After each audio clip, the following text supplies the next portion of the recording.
হাঁকঢাক আর বেচাকেনায় তোড়জোড় কমেছে রাজধানীর পশুর হাটগুলোতে। শনিবার রাতে সব হাটে বিক্রি হয়ে গেছে বেশিরভাগ কুরবানির পশু। ঈদের আগের দিন রোববার দুপুরের মধ্যে প্রায় শূন্য হয়ে গেছে হাট। গাবতলী, দিয়াবাড়ি, ৩০০ ফিট সহ রাজধানীর প্রায় সব হাটেরই একই চিত্র। তবে ব্যাপারী বা খামারির হাত ফাঁকা হলেও প্রত্যাশা মতো দাম না পাওয়ায় হতাশ অনেকে। কেউ বিক্রি করেছেন কিছুটা লাভে, কেউ আবার লোকসানে।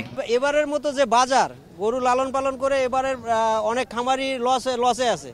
ধরেন যে গরুর বাজার এমনি খুব খারাপ, তারপরেও ধরেন যে মোটামুটি আর কি আমাদের লস হয় নাই, মোটামুটি চলে। বেচাকেনা তেমন ভালো না, ব্যবসার লস হবে। দাম চাচ্ছি 12 লাখ, এখন আগে চাচ্ছিলাম 16 লাখই, নাইমে আসছি এমনি হরণ হয়ে গেছে হিসাবে।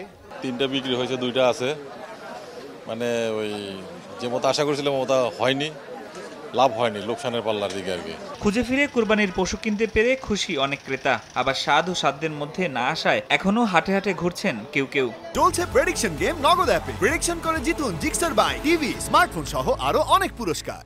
গতকালকে আসছি, সারা রাত থাকছি এখানে, সারা রাতই ঘুরছি, কিন্তু গরু বাওয়া নেই। এখন আলহামদুলিল্লাহ সকালে বাওয়া হয়েছে। প্রতি বছরই তো একটু করে ইনফ্লেশন হয়, একটু করে বাড়ে, ওটা ধরে আর কি বাড়া। আর কোরবানি গরু তো কোরবানি গরু, এটা তো আর কোনো দাম, এটা তো ব্যবসার জন্য না। কমে খুঁজতেছি না, কিন্তু হচ্ছে না, ভ্যাটে বলে হচ্ছে না, এই জন্য হচ্ছে না। প্রথম যেই অবস্থা ছিল একটু কমছে। এদিকে হাটগুলোতে পশু কমে যাওয়ায় ধামরাই, মানিকগঞ্জ, দোহার সহ বিভিন্ন এলাকা থেকে নতুন করে পশু নিয়ে ঢাকায় আসছেন মৌসুমী ব্যবসায়ীরা। ফরহাদুর রহমান, সময় সংবাদ, ঢাকা।